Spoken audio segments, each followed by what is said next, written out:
Bonjour et bienvenue à toi dans cette nouvelle vidéo en droit du travail. Aujourd'hui, nous allons parler ensemble de la résiliation judiciaire du contrat de travail. Pour ce faire, nous verrons dans un premier temps la définition, puis la procédure de résiliation judiciaire, les indemnités du salarié et enfin le type de faute de l'employeur justifiant une résiliation. Surtout, n'oublie pas de t'abonner à ma chaîne YouTube et de liker cette vidéo pour me soutenir. Et c'est parti!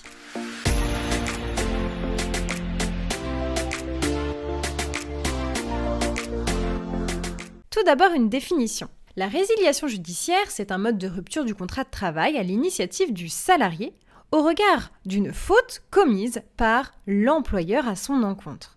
Finalement, la résiliation judiciaire, c'est comme la prise d'acte, mais à la différence près que la prise d'acte va rompre le contrat de travail de façon immédiate, alors que la résiliation judiciaire ne rompt pas le contrat de travail de façon immédiate. Alors la procédure. Ici, le salarié va saisir le Conseil des prud'hommes pour demander la résiliation judiciaire du contrat de travail et devra d'ailleurs invoquer les manquements de l'employeur. Ensuite, si le CPH confirme le bien-fondé de la demande, alors le contrat de travail prendra l'effet d'un licenciement sans cause réelle et sérieuse. Attention toutefois, en cas de harcèlement moral, la résiliation judiciaire prendra l'effet d'un licenciement nul, bien sûr. Tu peux noter, d'autre part, que durant la procédure, le salarié est encore salarié de l'entreprise. Et donc, il bénéficie de son salaire, de son travail, etc. Alors, en ce qui concerne les indemnités, on va être très proche de la prise d'acte, puisque si la résiliation judiciaire prend l'effet d'un licenciement sans cause réelle et sérieuse, eh bien ici, ce seront les indemnités fixées par le barème Macron qui vont donc s'appliquer.